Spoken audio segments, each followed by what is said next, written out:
I couldn't believe my ears when I answered the phone. Are you serious? I practically yelled when my mom suggested something utterly out of the blue.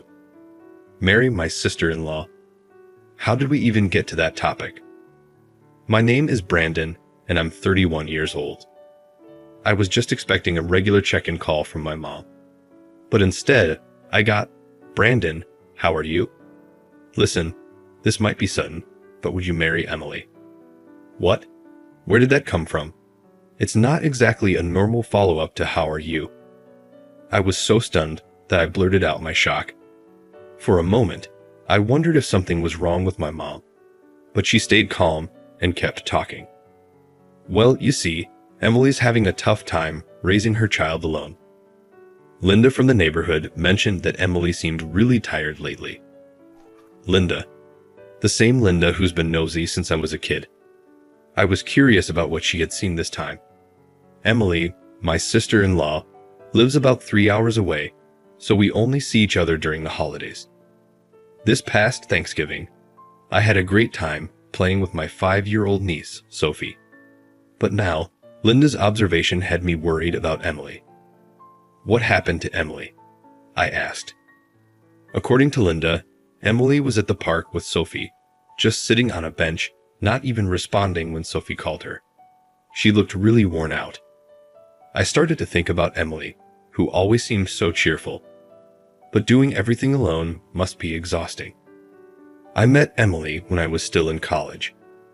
My brother Michael introduced us when I was 22, and he was 5 years older than me. We weren't super close as brothers, probably because of our age gap and different personalities. I was all about baseball, while Michael preferred reading and crafting. He was the smart one, often helping me with my studies. Brandon, do you need any study guides for the entrance exams? I can help you out, Michael would say. I wasn't confident about my high school entrance exams since I spent most of my time in club activities. So, instead of cram school, I asked Michael for help. First, try solving these problems, he said. I didn't do too well on the first try, but seeing my results, Michael became an enthusiastic tutor. We worked hard together, and I managed to pass the exam for my desired high school. Michael, already a college student by then, was thrilled for me. That's great, Brandon. You worked hard, he said, ruffling my hair. That moment stuck with me. From then on, we started talking more. Michael, always a step ahead, became my role model. He could be stubborn, but he was kind, and I looked up to him. When I was in my sophomore year of college, Michael was 25, and that's when he introduced me to Emily. I remember how bashful he sounded on the phone. Brandon, I want to introduce you to someone, he said, trying not to sound too excited. A girlfriend. That's awesome, bro. I can't wait to meet her, I replied, eager to see the woman who had captured Michael's heart. She's not just my girlfriend. I'm thinking of marrying her. Michael was calm and intellectual, which made him popular with women, though he seemed oblivious to it. I couldn't wait to meet the woman he wanted to marry. Getting married. That's huge. When do I get to meet her? I'll be home for New Year's. Will you be around, Brandon? Yeah, I'll be there. My part-time job's on break. I'm looking forward to it. I'll call you again when I have more details. After hanging up, I told my parents, and it turned out they had already heard. They were just as excited as I was. As New Year's approached, we eagerly cleaned the house and did some serious shopping.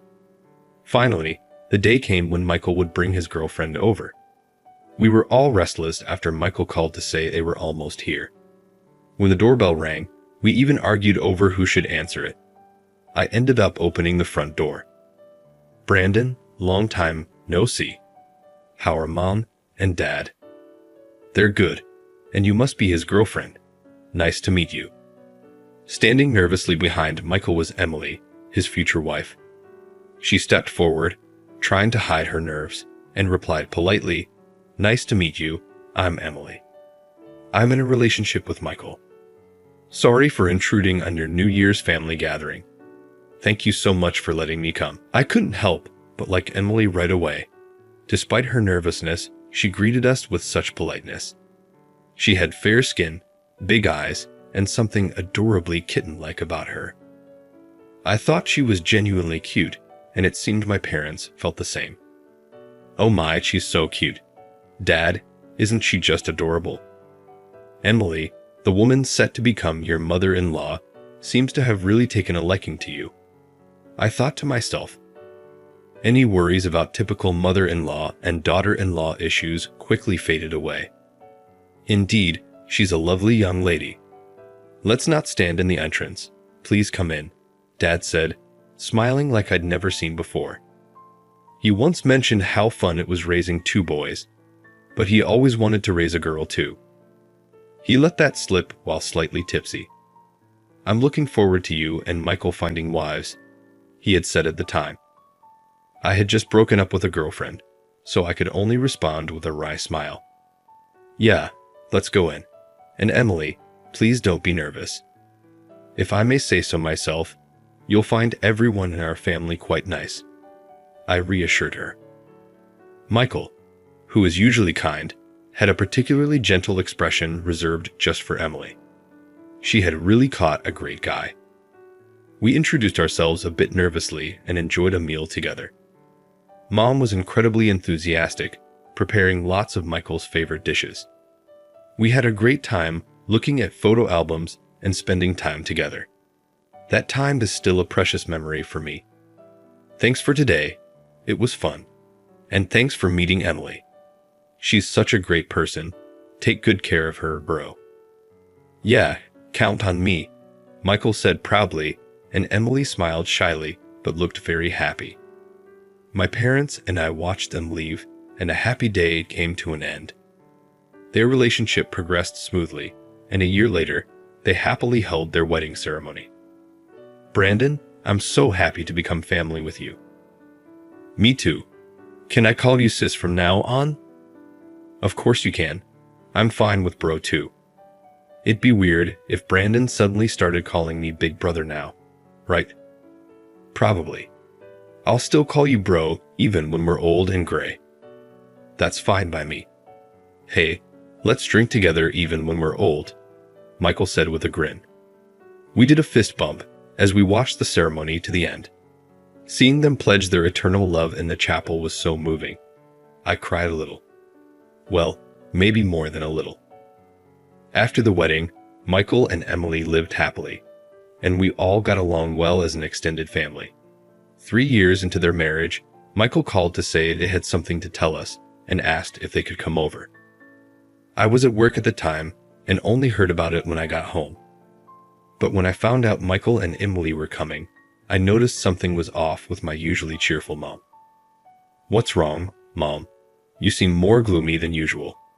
Did something happen? Mom is usually optimistic and laughs a lot, but she was different this time. She seemed a bit troubled when I asked her. Do I? Well, I'm a bit worried. Michael sounded so lifeless on the phone. It was just different from usual. All I could do was nod vaguely at her words. I couldn't imagine a downcast Michael. He's always been so calm, but being calm is different from lacking energy. Thinking we'd understand better once we met, I tried to encourage Mom. Maybe he's just tired from work. We'll know when we see them. That seemed to settle her a bit. That's true. No point worrying now. They're coming this Saturday, so let's make some delicious food to cheer them up. Mom started cleaning the house as usual, and I felt relieved. I was looking forward to seeing Michael again on Saturday. About 20 minutes after Michael texted to say they were almost home, they arrived at the front door. Our smiles froze when we saw them. Michael had lost a noticeable amount of weight. He'd always been slim, and we never thought he'd need to diet. Hey, long time no see. Surprised? Huh. I lost some weight, Michael said with a smile, but his smile seemed tired. Shall we go in? You must be tired.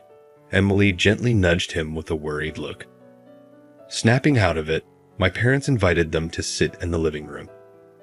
We all sat around the dining table in silence until Mom served tea. After taking a slow sip, Michael began talking. Sorry for the shock. I lost a lot of weight. Losing weight really drains your energy. What happened? Heat stroke? Mom asked, her brows furrowed with concern. No, not heat stroke. Cancer. Terminal. They said I have a year left. Michael spoke so casually, like he was talking about the weather. Naturally, my parents and I froze. I don't know how long we stayed like that, but we snapped out of it when Emily sniffled. I moistened my dry mouth with tea and forced myself to speak. Probably Dad or Mom should have asked, but they were still in shock. I had to be strong and start the conversation since we all had the same questions. Terminal? Is it really? I mean, incurable. Not even surgery or chemotherapy? I asked, my voice trembling. Michael responded calmly, yes, there's nothing that can be done. I even sought second opinions, hoping to extend my life. But after visiting 4 hospitals, they all said the same thing. I'm just tired of it all. Emily was silently crying next to him. It broke my heart. They had just built a house, and they were both so excited about their careers. They had so much to look forward to. You were so happy about the big project at work. Why does it have to be you, bro? I said, my voice shaking as I fought back tears. It's harder for Michael, I thought. They had just gotten married, bought their own home, and everything was going well. Their future was suddenly given a finite deadline. That was the hardest part. Is there anything we can do? Anything we can help with? Mom asked through her tears, but even while crying, she looked steadily into Michael's eyes. There's a lot, but the most immediate request is about Emily, Michael said, looking at her with his usual gentle smile. Emily tried to smile back, but tears kept streaming down her face. Emily's pregnant. Hearing that, I couldn't hold back my tears anymore. A strange sound came from deep in my throat as the realization hit me. Tears wouldn't stop flowing. Mom started crying loudly too. I buried my face in my sleeve like a child. Will you make it? Will you get to see your child, even just for a moment? Dad asked, his voice trembling. I plan to see the child. I want to, at all costs. I hope to be there for at least the first 3 months after the birth, Michael replied. As we wiped our tears, I saw Michael smiling. Emily was smiling next to him too. I couldn't stop wondering how much they had talked and cried about this before telling us. The thought made me cry again. It's going to be tough after the baby is born, right? I plan to go to fatherhood classes and share the parenting since Emily has no parents. Could we ask for help after the birth? Don't worry, leave it to us. We'll be there for you. Emily, will you rely on me? Mom said, her voice steady despite the tears. Yes, of course. Thank you so much, Mom. I appreciate it, Emily responded, her voice breaking. Sorry, Dad, Mom. I haven't been a good son. And the order of things is all wrong, isn't it? Sorry, Brandon. I guess I won't be able to drink with you when we're old. Michael apologized, referencing our conversation from the wedding. I managed to smile through my tears. I'll drink on your behalf, bro. Do that for me, but don't overdo it, okay? He said, reaching across the table to ruffle my hair. His hand was still Michael's, but the wrist peeking out of his sleeve was thin. This conversation wasn't a lie or a dream. It was real. Michael really had limited time left. The reality was so sad and frustrating that I cried again. I wanted to rebel, saying I wasn't a child to be comforted, but maybe this could be the last time he'd comfort me. Maybe there's still time, but maybe, can I enjoy being comforted for a bit longer? Bro, I'll ruffle your hair as much as you want until it's time, Michael said happily, continuing to ruffle my hair. My parents and I were visibly affected, and I could hear them sniffing louder, but I didn't mind. I think Michael probably didn't either. After being comforted by Michael for as long as I needed, he and Emily eventually left. Our entire family was worried about them driving home. Even though I might have lost some strength and get tired more easily now, I still want to live as normally as possible. I assured them not to worry, promising to make sure he'd be careful. We repeatedly reminded Emily to take good care of Michael before seeing them off. As soon as they left, Mom collapsed in tears. Why? Why does it have to be him? Why does he have to go through this? She cried like I had never seen before, wailing loudly.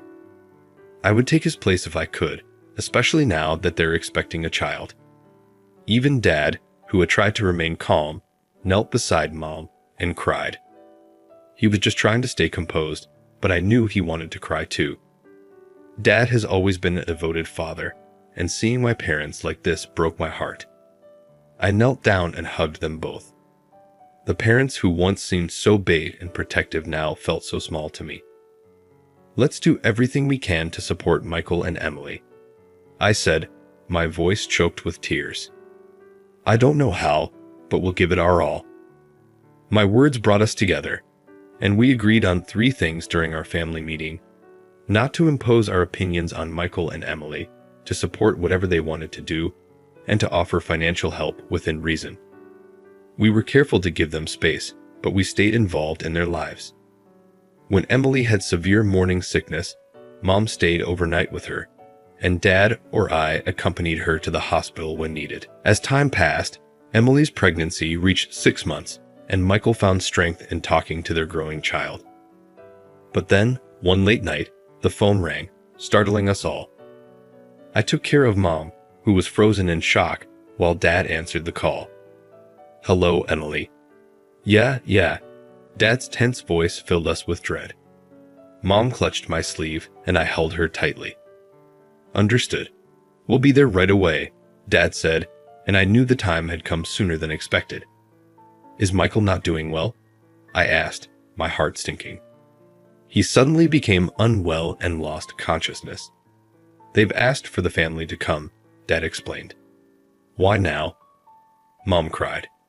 He was so close to meeting his child. I felt a wave of frustration, but I knew we needed to stay strong. Encouraging my devastated parents, I spoke up. Let's say our goodbyes properly. Let's get dressed quickly. Dad, should I drive? It might be safer. My calm tone seemed to motivate my parents, and they began to move. Would you mind? Thank you, Dad said, relieved. We hurried through the night, driving 3 long hours on the highway to the hospital. I kept wishing it were closer, but we trusted the doctors Michael and Emily had chosen, so we never interfered with their decision. When we finally arrived, we were led to Michael's room. It was a simple private room, where my brother lay on the bed, looking so fragile. Emily was by his side, crying and holding his hand. Look, everyone's here. Your father, mother, and Brandon, she said to him, her voice trembling. Michael. My parents spoke to him one after another, but I stood frozen, unable to move. I had so much to say, but saying goodbye felt like accepting the inevitable, and I couldn't find the courage. Emily, still crying, gently pulled my hand. Brandon, please say your goodbyes to Michael, she urged, her grip surprisingly strong. She was the one suffering the most, with a child to raise on her own now. I couldn't afford to be scared. I nodded and let her lead me to Michael's bed. I took his thin hand in mine. Bro, you've worked so hard, I said, my voice shaking. I'll never forget you. Don't worry about Emily and the baby. We'll take good care of them. It's okay. I squeezed his hand tightly, hoping it would reassure him. I wiped away my tears as Emily spoke to him too. Thank you for all the happiness, she said softly. Our time together might have been shorter than others, but I was happy. I'll make sure our child is happy too. Thank you. We all cried uncontrollably as if Michael had waited for everyone's farewells before quietly passing away. After that, I cried so much I lost track of time. When I finally came to my senses, everything was over. A small altar for Michael was set up in our house. Every day, we gathered as a family to pray at the altar and remember Michael. Emily, we're excited for you, but are you okay? Going back to the house Michael built alone is worrying, But Emily insisted. She refused to stay with us until after the birth and recovery. "I need to be in the house Michael built for us," she said through tears. We couldn't insist, so we asked her to contact us if anything happened and kept our distance. Then, as my parents and I discussed the timing, we got a message from Emily. She was going into labor and heading to the hospital. Mom quickly got ready, and Dad prepared the car. "Let's go," Mom said, grabbing her bag. "Brandon, can you stay home?" "Sure, I'll be fine," I replied. Seeing Mom so busy, I felt relieved. She had been quite down after my parents left. I prayed at Michael's altar, hoping everything would go well for Emily. The next morning, around 10 a.m., I got a call from Mom. "She's born, a beautiful baby girl. Emily is tired but okay." Relief washed over me, and tears of joy rolled down my cheeks. "That's great," I managed to say. After hanging up, I prayed again at Michael's altar, feeling that even Michael's photo seemed pleased. I met my niece, Sophie, about 2 weeks after her discharge from the hospital. Ma had warned me that a woman's body after childbirth is like recovering from a car accident, which was quite scary. "Thank you, Brandon," Emily said, propped up in bed with the baby. "I'm single and clueless, but I heard a woman's body needs care after childbirth, so please lean on Mom and take it easy." "Thank you. Mom has been taking care of everything," I replied. "You're our beloved daughter now, and you gave us a grandchild." "Thank you." Emily named her Sophie after Michael. She offered for me to hold the baby, but I refused. I was too scared of something happening to her. "No, I can't," I said, panicking. The women laughed, but Dad understood my fear. "I get it, Brandon. I was the same with Michael." I agreed with Dad and asked to take a photo with my phone instead. "Let me hold her when she's a bit stronger." "Can I take a picture?" I asked. "Of course," Emily said. I took countless photos. Sophie looked adorable up close. When she opened her eyes, she somehow resembled Michael, and tears welled up in my eyes. "Maybe she does look a bit like Bro," I thought, wiping my tears as I began my first meeting with Sophie. Years later, while driving to see Emily, I thought about everything that had happened. Sophie was now a thriving 5-year-old, and Emily had been raising her alone while working. She looked well when I last visited, but I decided to surprise her this time instead of calling ahead. I had arrived at the house Michael built, where Emily and Sophie now lived. I pressed the intercom button and heard Sophie's footsteps running inside. "Just a minute, Sophie. Don't open the door yourself," Emily said. But Sophie ignored her and flung the door open. "Brandon, what brings you here?" Emily looked tired. "Hey, Emily. It's been a while. I'm here to take Sophie for a bit." My sudden offer surprised her. "What do you mean, take her?" "You're pushing yourself too hard. How much are you sleeping and eating?" I asked gently. I knew Emily, who struggles to ask for help and handles everything on her own, would only push herself harder if she felt criticized. "I'll take Sophie to a theme park she's been wanting to visit. We'll be away for 2 nights. Can you let her kindergarten know she'll be off for 3 days?" I showed Sophie the tickets with her favorite characters on them. "Hey Sophie, how about a trip to the park with Uncle Brandon?" When Sophie recognized the theme park, her face lit up with joy. "Let's go with Uncle Brandon. Mom's staying home to take a break. She needs it too," I said. It might be tough for my 5-year-old niece to grasp, but I explained that her mom needed rest. Sophie glanced at me and then at Emily before breaking into a big smile. "Okay, Mom. I want to wear my pink pants. Let's go now." Emily snapped back to reality. "Pink pants, got it. Can we chat while you get her things ready?" "Sure," I replied. We quickly packed Sophie's things together. While Sophie chose a stuffed animal to bring along, I took a moment to talk with Emily. I told her how Linda had noticed Emily looked exhausted and how we were concerned about her. Linda even suggested I should marry her. Emily was shocked. "What? Your mom said that?" she asked, surprised. Her reaction was what I expected. I was baffled at first too. We both laughed, though I was trying to stay strong for Sophie. Tears started to well up in Emily's eyes. I could tell she hadn't shared her struggles with anyone since Michael passed away. I handed her a handkerchief and felt a strong urge to support her. Maybe making Mom's suggestion a reality wasn't such a bad idea. Emily and Sophie's feelings mattered, but I thought it could be a good idea. We knew each other's personalities, even if there were things we hadn't shown. It's better than starting from scratch.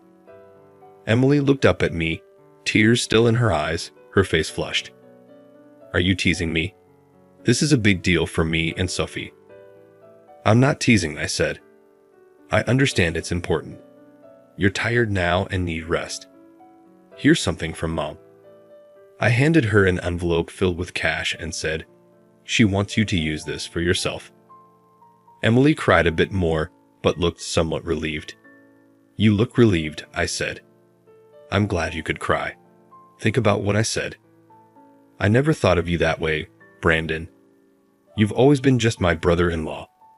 But now, I remember something Michael said." "What did he say?" I asked. "He said you were kind and compassionate. If anything happened, I should rely on you. That I could trust you with me and the baby." Emily chuckled. It sounded so bossy at the time, but now it makes sense. I laughed. Michael's intuition was spot on. He trusted me enough to believe I could take care of his family. I laughed again, trying to hide my emotions. Emily laughed too, and just then, Sophie returned, carrying an armful of stuffed animals and looking thrilled. Her adorable excitement made us both laugh. After convincing Sophie to bring just one toy, we headed off for 2 fun nights. Sophie behaved well, managing bathroom trips and changing clothes on her own. After bathing her at my parents' house, I knew there'd be no issues. But her boundless energy was impressive. By the second night, I fully grasped the challenges of parenting and deeply respected Emily for handling it all alone. "All right, let's head back to Mom's place." "Yay," Sophie cheered. After 2 fun-filled nights and 3 days away, we finally returned home. Emily was waiting for us outside, just as I had promised. Sophie, bursting with excitement, waved at us from the car window. Once we parked and I got her out, she ran straight into Emily's arms. Sophie chattered nonstop about our adventures, and Emily, smiling and attentive, seemed more energized. Once inside, Sophie plopped down on my lap, using my arms as a chair. It was so cute that I couldn't help but smile as I recounted our activities. As Sophie started to get sleepy and fussy, Emily suggested bedtime. But Sophie refused to be held by her, saying, "I want to sleep with Uncle Brandon, not Mommy. Uncle Brandon, hold me."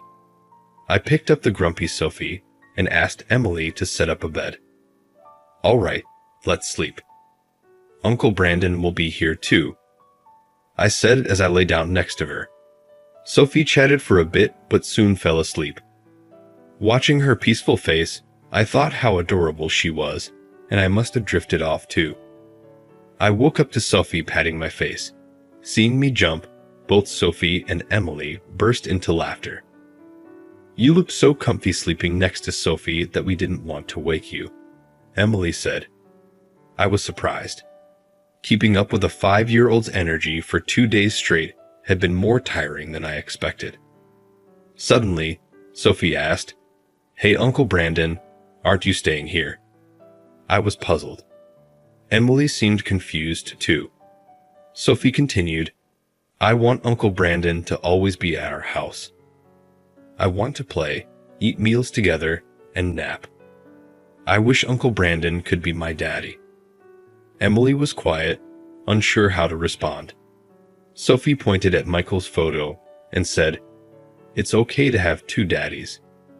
Emily started crying, and I couldn't help but join her.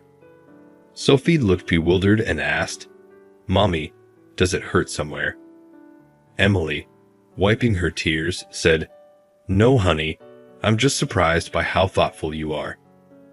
Yes, having two daddies is okay. I felt genuinely moved by Sophie's innocence and clarity. I silently vowed to make her and Emily happy, taking Michael's place. Of course, that includes both Sophie and Emily. Sophie then suggested, should we ask Mom? If Michael were here, he'd laugh and say everything will work out just fine. Emily said to me, thank you, Brandon. How about we start dating with the understanding that you'll be a dad? Those words made me incredibly happy. Thank you, I'm looking forward to it, I replied. Sophie cheered, yay, let's hug. She pulled me over to Emily for a group hug.